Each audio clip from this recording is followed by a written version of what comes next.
भासितगिरि समस्यात् कज्जलं सिन्धुपात्रे श्रुतर्वर्षाखां लेखनी पत्रमूर्वे लिखिति यदि गृहीत्वा शारदा सर्वकालम्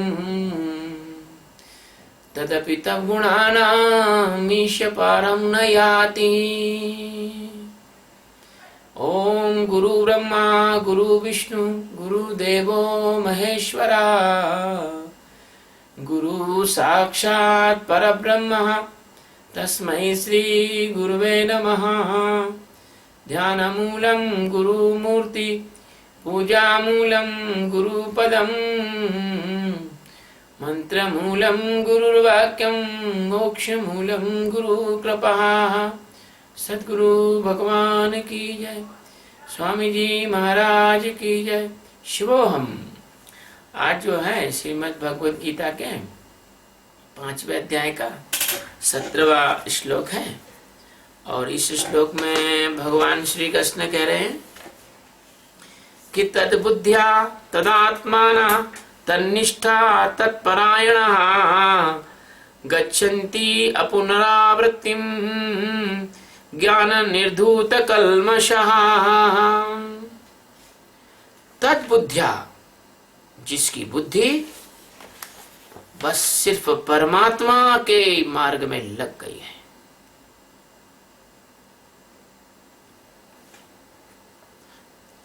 तन्निष्ठा, जिसकी निष्ठा, जिसकी निष्ठा बस भगवान को प्राप्त करने और भगवान को जानने में लग गई है।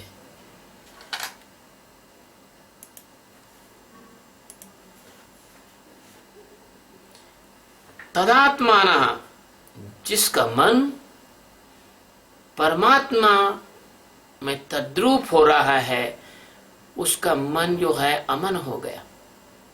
परमात्मा अमन है। तत्परायणा, वह परमात्मा के ही परायण है वह पुरुष।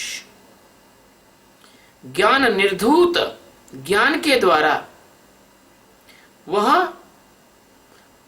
निर्धूत कल्मषः, बिल्कुल निष्पाप हो गया, पाप रहित हो गया।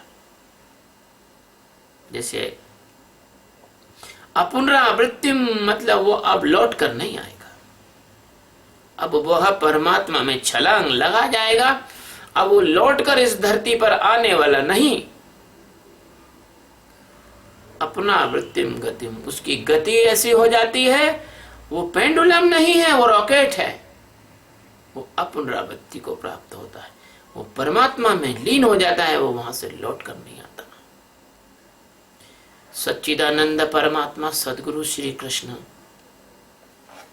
अनंत अनंत कोटि अगणित आकाश गंगाओं के एकमात्र आधार अधिष्ठान और एकमात्र मालिक स्वामी, इस पावन भूमि भारत पर कृष्ण भगवान के रूप में जिन्होंने अपना अंश अवतार लिया, क्योंकि भगवान कहते हैं ममा वंशो जीव लोके जीव भूता सनातना। हे अर्जुन, मेरे एक अंश मात्र से संपूर्ण ब्रह्मांडों का निर्माण हुआ है। एक अंश से। अभी तो मैं कहता हूं कि लाखों गुना अंश अभी परमात्मा का रिजर्व में है।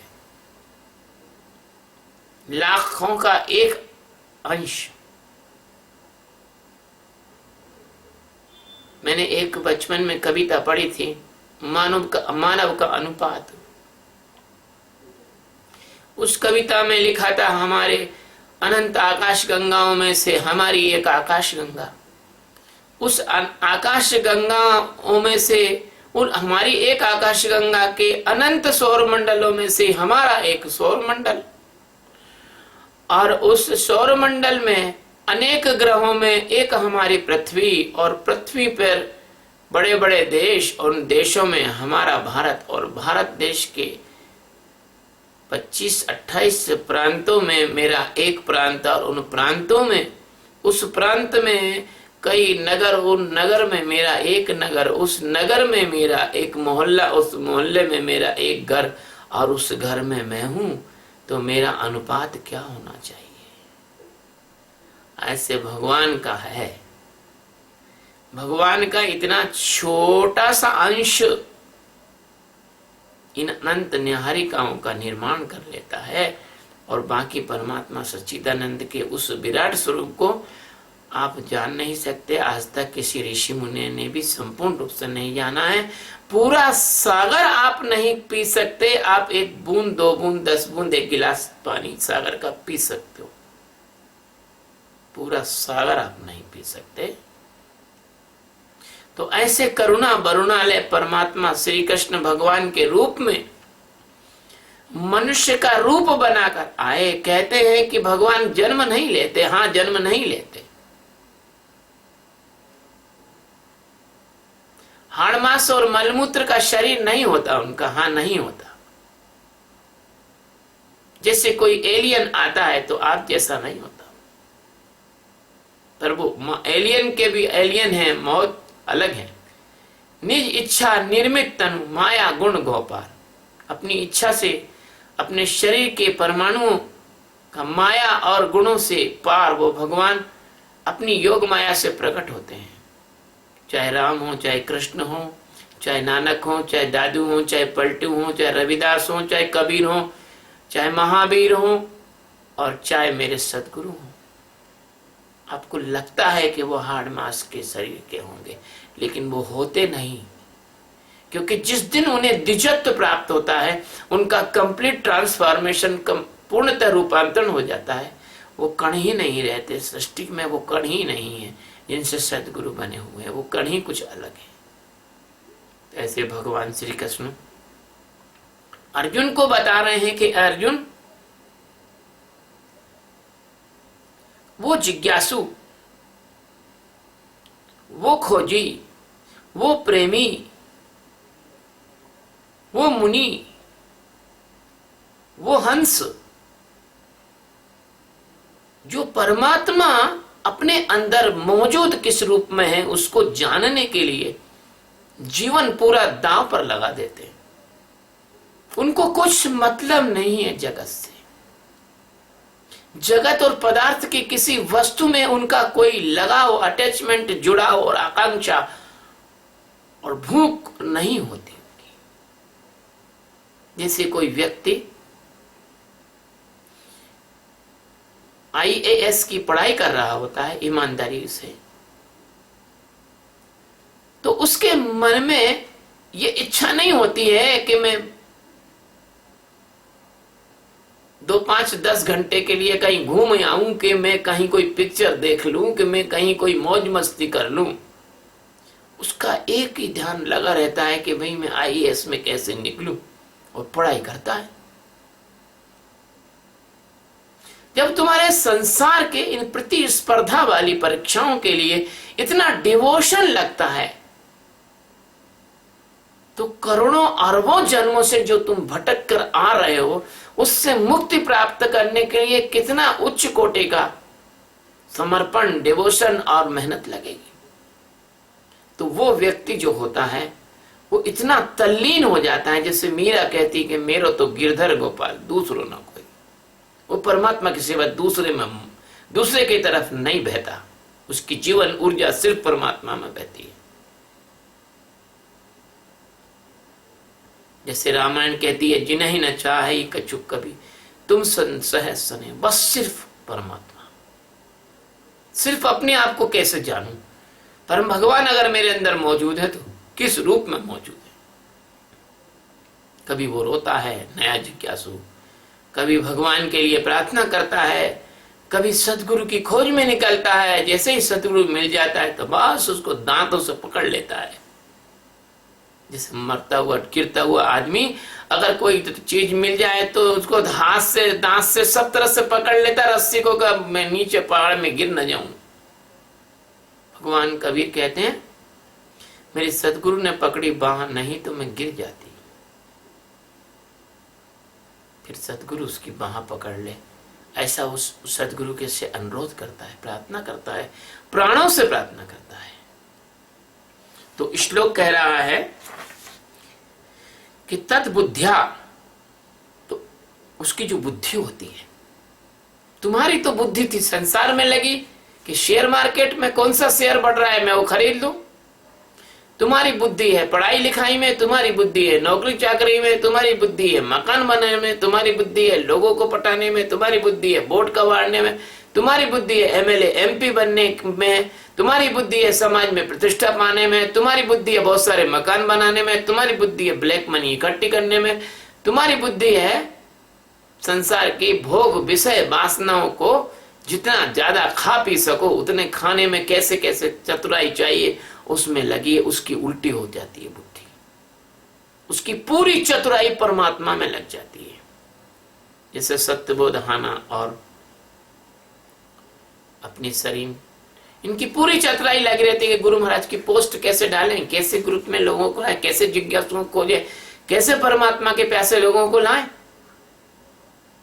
ऐसे उसकी पूरी की पूरी बुद्धि आंतरिक अन्वेषण में लग जाती है। वो कहते कहां भगवान को कैसे ढूंढा जाए, आत्मा को कैसे प्राप्त किया जाए, आत्मा का ज्ञान कैसे प्राप्त किया जाए, शरीरों से कैसे मुक्त हुआ जाए, और अनश्वर क्या है अनश्वर क्या है इसको कैसे जाना जाए। उसकी बुद्धि की पूरी जो ऊर्जा है वो बुद्धि परमात्मा की ओर बहने लग जाती है। तो वो बुद्धि नहीं होती, वो प्रज्ञा बन जाती है। जब कोई स्त्री पूरी तरह से पति की सेवा में लग जाती है, हर प्रकार की बातों को छोड़ के, उसका किसी की तरफ ध्यान नहीं रहता, वो स्त्री नहीं होती है, वो देवी हो जाती है, पतिव्रता हो जाती है, परम पूज्य हो जाती है। ऐसे तुम्हारी जो बुद्धि है वो परम पूज्य हो जाती है। बहुत मतलब ये समझिए कि बुद्धि नहीं रहती, वो शुद्धि हो जाती है। और तदात्मानम माना, उसकी कैसी हो जाती है, उसका जो मन होता है, चूंकि जो बुद्धि है वो मन की स्त्री है, मन की पत्नी है। जब पत्नी जो है किसी विशेष मार्ग का अनुसरण करती है तो पति क्यों पीछे हटेगा, वो सोचता चलो हम भी चले, क्योंकि पत्नी बगैर पति नहीं रह सकता। तो जो मन है वो परमात्मा में विलीन होने लग जाता है, डिसॉल्व होने लग जाता है, बस मन रहता ही नहीं। जैसे कबीर साहब ने कहा है अमन अवस्था। भगवान सदगुरु ने समझाया कि भाई ऐसे ध्यान करो, ऐसे साक्षी रहो। बुद्धि से उसने सीखा, पूरी बुद्धि खोल के एकदम हाँ भाई ऐसे करना है, सब विधि उसने बराबर सीख ली। और मन जो है उसमें रस आनंद पूर्वक वो साक्षी में उतरने लग जाता है, और मन जो है धीरे धीरे नष्ट होने लग जाता है। मन जो है, मन की गंदगी समाप्त होकर जैसे कोई मोमबत्ती पिघलती है ऐसे मन पिघलता है, और अंत में मन आपको ढूंढे ढूंढे नहीं मिलता। तो इसको कहते हैं तदात्मना। तदात्मन हो गया, तदात्म हो गया, उसी में खो गया। जैसे नमक की पुतली सागर की गहराई नापने को गई तो सागर की गहराई तो नहीं नाप पाई, लेकिन सागर में घुल गई। ऐसे परमात्मा में मन विलीन हो जाता है। इसको कहते हैं तद्रूप, है ना। तदात्माना, तन्निष्ठा। तन्निष्ठा बहुत महत्वपूर्ण चीज है। आपकी जिसमें निष्ठा होती है उसको आप महत्व देते हो, निष्ठा नहीं होती तो आप महत्व नहीं देते हो। आजकल हमारे हिंदू धर्म में सबसे ज्यादा अगर किसी चीज पर विधर्मियों ने चोट पहुंचाई है तो हमारी निष्ठा पे पहुंचाई, हमारी निष्ठा डगमगा दी उन्होंने। 1000 वर्ष की गुलामी में हमारे धर्म शास्त्रों में कचरा भरवा दिया, हमारी संस्कृति नष्ट कर दी, हमारा पहनावा नष्ट कर दिया, हमारे जीवन मूल्य नष्ट कर दिए, परमात्मा की हंसी उड़ाना शुरू हो गई है। तरह तरह की जो हमारी निष्ठाएं जो है बहुत खराब कर दी। इसको कहते हैं कि निष्ठा से विचलित हो गया समाज। आज हमने एक पोस्ट पढ़ी इंटरनेट पे, सत्यबोध ने लिखा कि क्या कारण है कि धर्म की निंदा करने वाली फिल्म जो है वो करोड़ों रुपए कमा लेती है, और धर्म का काम करने वाले लोगों को कोई 5-50 हजार भी नहीं देते कि बेचारे छोटा सा आश्रम बना ले। और जो ढोंगी ढांगी हैं वो तो करोड़ों कमा लेते हैं, क्योंकि वो बड़ा अच्छा मैनेजमेंट कर लेते हैं। झूठ का जो है, जो झूठ में जीने वाले लोग हैं, अज्ञान में जीने वाले लोग हैं, वो झूठ को ही पसंद करते हैं, सत्य को तो पसंद नहीं करते। गधा गधे कोई सूंघेगा, गधा कोई घोड़े को सूंघने तो जाएगा नहीं। तो फिर जो निष्ठा है वो निष्ठा होना चाहिए थी आत्मा में, वो निष्ठा होना चाहिए थी ज्ञान में, वो निष्ठा होना चाहिए थी सत्य में, वो निष्ठा होना चाहिए थी परमात्मा को जानने में, वो निष्ठा होना थी जागने में, वो निष्ठा होनी चाहिए थी कि हम अपने आत्म स्वरूप को कैसे जान जाएं। लेकिन वो निष्ठा हो गई बाहर, वो निष्ठा हो गई अलग जगह पर। तो उसका फायदा उठाया कि ये निष्ठा अलग जगह पर कैसे हुई कि 1000 वर्ष की गुलामी में जितना डेविएशन आ गया, इतना विचलन आ गया। तो यहां भगवान सदगुरु कह रहे हैं कि तद निष्ठा, उस व्यक्ति की निष्ठा कहां होती है? उस व्यक्ति की निष्ठा होती है अपने अंदर मौजूद आत्म स्वरूप में। और इस आत्मा के विषय में संसार के बाकी के सारे धर्म जो हैं वो अंधेरे में है। कोई भी नहीं कह सकता कि कोई नर से नारायण हो सकता है। किसी भी धर्म में आत्मज्ञान की कोई चर्चा नहीं है। किसी भी धर्म में अपने अंदर मौजूद परमात्मा को जानने की कोई चर्चा नहीं है। वहां सब जगह प्राइज एंड पनिशमेंट की थ्योरी है। वहां जन्नत में 72 हूरे हैं तो कहीं स्वर्ग के टिकट बिक रहे हैं। आज बार यूरोपियन हिस्ट्री पढ़ के देख लीजिए, वेटिकन सिटी ने स्वर्ग के टिकट बांटे थे पैसे ले लेके, और आप यहां देख रहे हो कि यहां लोगों को जन्नत में हूरें मिलने वाली हैं। तो मैंने ये कहा कि अगर सच्चा धर्म है तो अपने स्वरूप को जानना है। ये कृष्ण ने कहा कि तदनिष्ठा, तन्निष्ठा, उस व्यक्ति की जो परमात्मा का सच्चा खोजी है, सीकर है, और परमात्मा का सच्चा प्रेमी है, और परमात्मा ही उसके प्राण है, परमात्मा ही उसका जीवन है। परमात्मा को जानकर वो मुक्त होना चाहता है, संसार की माया में फंसना नहीं चाहता है। जैसे माता मदालसा अपने पुत्रों के कान में जन्म के समय ही ब्रह्म ज्ञान करा देती थी, और इतनी ताकत से कराती थी कि पुत्र जाग जाता था और बड़ा होने के बाद जीवन मुक्त महापुरुष हो जाता था। वो कहती थी बुद्ध सिद्धो असि बुद्धो असि संसार माया परिवर्जितो असि। तो सिद्ध होना, तो बुद्ध होना, तो संसार की माया से छलांग लगा के परमात्मा में निकल जाना, इसको कहते तत्निष्ठा। केवल वही, केवल वही हम पाएंगे तो वही पाएंगे। मैं पाऊं तो तुझको पाऊं, तुझको पाकर प्रभु हर्षाऊं। एक भजन गाया करते थे बचपन में, ब्रह्मा विष्णु शिव शंकर में बस तू ही एक समाया है। परमात्मा ही परमात्मा, परमात्मा के सिवा कहीं नहीं रुकेंगे, और रुकने का सवाल ही नहीं उठता, क्योंकि परमात्मा को जानते ही परमात्मा हो जाता है व्यक्ति। तो तद निष्ठा कि उसी में हमारी निष्ठा हो, निरंतर एक ही भाव से हमें सद्गुरु सच्चिदानंद परमात्मा ने जो ध्यान का बताया है मार्ग, उसी में हमारी निष्ठा हो।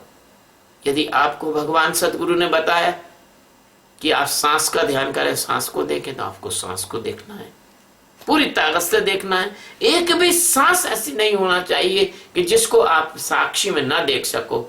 श्वास श्वास में हरि सुमर, बिरथा सांस न खोए, और ना जाना ये सांस का आवन होए ना होए। ये बात सांस के ध्यान के लिए कही गई थी कबीर ने। ये सुमेर का मतलब नहीं है।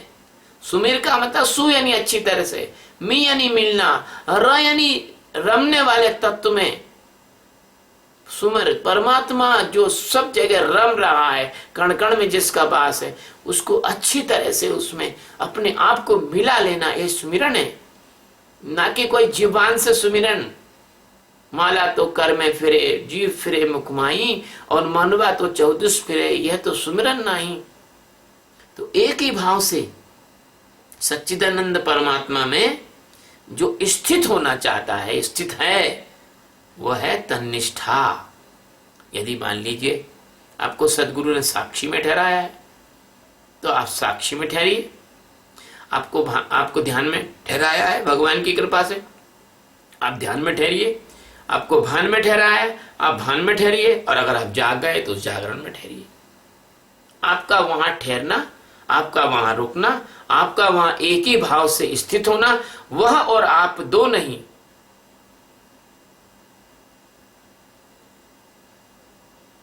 जब मैं था तो हरि नहीं, और जब हरि है मैं नाही, प्रेम गली अति सांकरी या मैं दो न समाई।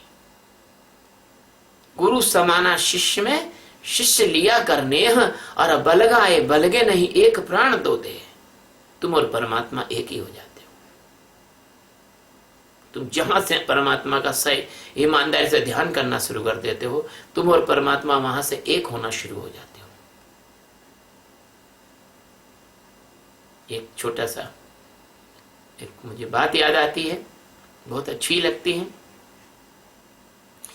कि मिलने की खुशी ना मिलने का गम, खत्म ये झगड़े हो जाए, खत्म ये झगड़े हो जाए। मिलने की खुशी ना मिलने का गम, खत्म ये झगड़े हो जाए, खत्म ये झगड़े हो जाए। तू ना रहे मैं ना रहूं, एक दूजे में खो जाए, एक दूजे में खो जाए। यह है एक ही भाव। न परमात्मा और तुम दो नहीं रहते। तभी तो ज्ञानी कभी कभी कह देते हैं कि मैं ब्रह्म बोल रहा हूं, मैं सच्चिदानंद हूं, मैं शिवोहम हूं, मैं तत्वमसि हूं, मैं वही हूं जो करोड़ों अरबों खरबों वर्षों से तुम लोगों के बीच में तुम्हारे अंदर रम रहा है, लेकिन तुम उसे नहीं जानते। तो वह इसका मतलब है यह तन्निष्ठा तत्परायणा। बस फिर क्या बात है, जब तुम उसमें एक ही भाव से स्थित हो गए तो फिर वो करेगा, तुम नहीं करोगे। दो मित्र जा रहे थे, उन्होंने पूछा यार इस जंगल में सुना है शेर है। तो यार सुना तो है यार। तो यार गुरु अब क्या करें, अगर शेर मिल गया तो क्या करेंगे। बोले तू बिल्कुल फिक्र मत कर, तू तो चल। तो यार फिक्र क्यों नहीं करूं, मेरे को डर लग रहा है। अरे तू डरे मत यार। अरे दादा मेरे को डर लग रहा है, इस जंगल में शेर, और शेर भी ऐसा वैसा नहीं है, बब्बर शेर है। उसने कहा तू बिल्कुल फिक्र न कर, अगर शेर मिल गया तो तुझे कुछ भी करने की जरूरत नहीं है, फिर वही करेगा जो करना है।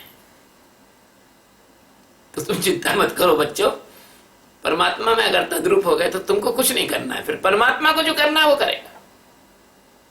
फिर तुम बोलोगे तो परमात्मा तुम्हारे मुंह से बोलेगा, जब तुम नाचोगे तो परमात्मा तुम्हारे साथ रास रचाएगा कृष्ण भगवान की तरह। तुम गाओगे तो फिर तुम्हारे अंदर से परमात्मा की बांसुरी फूटेगी। तुम भोजन करोगे तो फिर भोग लगेगा भगवान का।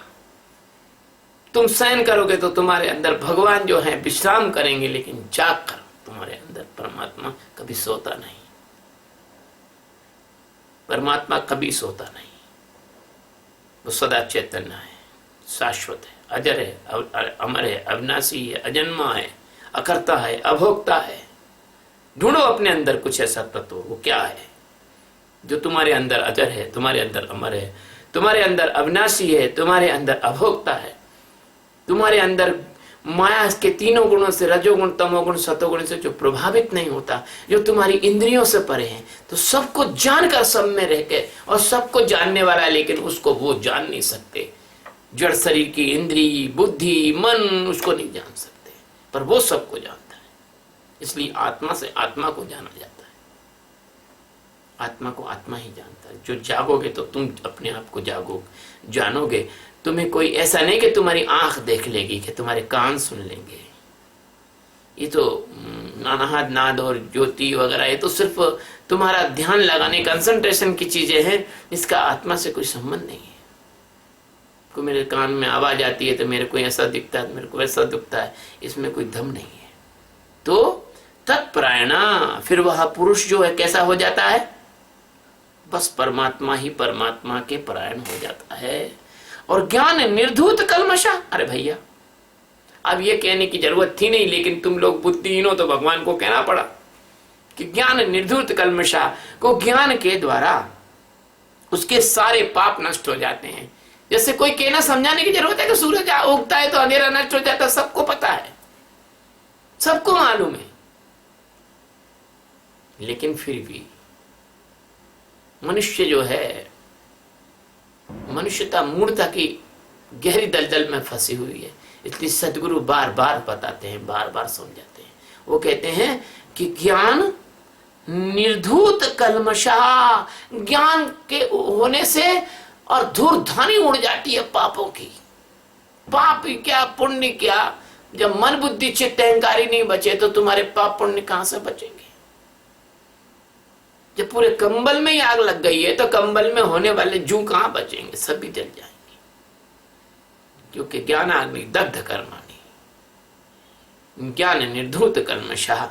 ज्ञान के द्वारा आपके सारे कल्मश, सबसे बड़ा कल्मश क्या, सबसे बड़ा कल्मश आपका माया में फंसा होना, आपका माया में फंसा होना, आपका अज्ञान, आपका अपने सत्य स्वरूप को ना जानकर आप स्वप्ने की तरह इस माया में जी रहे, यह सबसे बड़ा कल्मश है, ये सबसे बड़ा पाप है। वाल्मीकि रामायण कहती है पापी कौन। महर्षि वाल्मीकि कहते हैं पापी वह जो अपने आत्म स्वरूप को नहीं जानता। तुम कुछ भी कर लो, यदि आत्म स्वरूप को नहीं जानते तो पापी ही पापी हो तुम। मैं वाल्मीकि रामायण की बात कर रहा हूं, महर्षि वाल्मीकि ने कहा है। तो अब पुनरावृत्तिम गच्छति, आप आते क्यों हो इस जगत में, आप अपूर्ण हो इसलिए आते हो। आप आते क्यों हो इस जगत में, आपको प्रेम नहीं मिलता इसलिए प्रेम खोजने आते हो। आप आते क्यों हो इस जगत में, आपकी वासनाएं आप अतृप्त हैं इसलिए आप आते हो इस जगत में। आप आते क्यों हो जगत में, क्योंकि आपको माया का आकर्षण है। लेकिन जैसे ही आपको यह ज्ञान हुआ, बोध हुआ, तो फिर क्या होगा, ना तो माया का आकर्षण बचेगा, न कोई वासना बचेगी, न कोई कामना बचेगी, न कोई अतृप्ति बचेगी, न कोई अपूर्णता बचेगी। हम कहते हैं ना पूर्णमिदं पूर्णमेदा विशिष्यते पूर्णस्य पूर्णमेवा, अपन को कहते हैं ना ओम, तो मंत्र है जो अपना, तो परमात्मा ही पूर्ण है और परमात्मा को जाने बगैर तो पूर्णता आपको प्राप्त हो ही नहीं सकती है, कभी हो ही नहीं सकती। माया का तल अगर है तो वो हमेशा अपूर्ण है, माया के तल पर तो कभी पूर्णता प्राप्त हो ही नहीं सकती है, इनकम्प्लीट ही हो आप। तो जब आपकी ऐसी स्थिति हो गई तो आपका जन्म होगा कैसे, क्योंकि आप तो पूर्ण हो गए। आप मेरे को बहुत प्यारी सी बात याद आती है, केमिस्ट्री में एक अक्रिय गैस होती है, helium, neon, argon, krypton, xenon. इनका क्या होता है, इनका जो परमाणु विन्यास होता है वो सैचुरेटेड होता है। जैसे सोडियम और क्लोराइड, इनका एक एक इलेक्ट्रॉन का साझा करते हैं तो NaCl करके बॉन्ड बना के एक अणु बनाते हैं। लेकिन ये किसी से रासायनिक क्रिया नहीं करती, इनके सारी कक्षा में जितने इलेक्ट्रॉनों की जरूरत है उतने पूरे हैं। जब किसी व्यक्ति के पास पूर्णतः से खाने पीने सब व्यवस्था है भैया, तो फिर नाली में पड़ा हुआ मिठाई का टुकड़ा काहे को खाएगा उठा के। ऐसे ही वह ब्रह्मवेत्ता पूर्ण हो जाता है, उस निष्क्रिय गैसों जैसा सब प्रकार से सैचुरेट हो जाता है। लेकिन इसका उदाहरण पूर्णतः दिया नहीं जा सकता क्योंकि वो गैस है और उनको वैज्ञानिक किसी तरह से तोड़ फोड़ करके कुछ कर सकते हैं, लेकिन वो तो गैस नहीं है ना, वो तो अंतरिक्ष भी नहीं है, अंतरिक्ष से भी सूक्ष्म है, सूक्ष्म अति सूक्ष्म है। वो तो इतना सूक्ष्म है कि इसको कोई टच नहीं कर सकता, जान नहीं सकता। तुम 5 तत्व को तो काट, आकाश को तो काट नहीं सकते हो तुम, तो उसको क्या काटोगे तुम, अंतरिक्ष को तो काट नहीं सकते हो तुम। तो इसलिए वह जो तत्व है वह पूरी तरह से पूर्ण होने की वजह से उस पूर्णता में आप जब खड़े हो जाते हो, फिर आपका जन्म हो तो हो कैसे। आप जन्म का कोई विषय ही नहीं बचा, वैसा काट ही नहीं बचा जिसपे तुम्हारा उल्लू बैठ जाए अज्ञान का। कहते हैं ना कि काठ ही नहीं है तो उल्लू कहाँ बैठेगा, ना बांस है तो ना बजेगी बांसुरी, बांस ही नहीं है तो बांसुरी कहाँ से बजेगी, बांस ही खत्म हो गया पूरा, तो बांसुरी कैसे बनाओगे। ऐसे तो पूरी तरह से अज्ञान खत्म हो गया और पूर्णता का ज्ञान ही रह गया। अब जन्म काय का होगा, ना वासना है, ना कुंठाएं, ना इच्छाएं, न कामना है, न संस्कार है, न चेतन है, न अचेतन है, न अवचेतन है, कुछ भी तो नहीं है, न स्थूल है, न सूक्ष्म है, न कारण है, न प्राण में कोश है, न अन्न में कोश है, न मनो में कोश है, न ज्ञान विज्ञान में कोश है, न आनंद में कोश है, कुछ भी तो नहीं बचा। बचा है सिर्फ परमात्मा। जब सब कुछ भी नहीं बचता तो बस परमात्मा ही बचता है, और परमात्मा बचने के बाद परमात्मा ही परमात्मा है, काहे का जन्म। तभी कबीर साहब ने कहा, साधो भई हम अमर भय न मरेंगे। मैं भगवान से प्रार्थना करता हूँ, मेरे जो मित्र हैं, जो शिष्य हैं, जो प्रेमी हैं, भगवान उनको अपने स्वरूप का साक्षात्कार कराए। इसी तरह से पुराणों में, उपनिषदों में यही कहा है और भक्ति ग्रंथों में कहा है कि भगवान अपना स्वरूप दे देते हैं भक्तों को। ऐसे भगवान, यह इसको कहते हैं स्वरूप देना, है ना। तो भगवान आप सबको स्वरूप का साक्षात्कार कराए। और गीता के इस श्लोक पर तो मैं कई जन्मों तक बोल सकता हूँ, लेकिन बस आज इतना ही बहुत ठीक है। शिव शिव।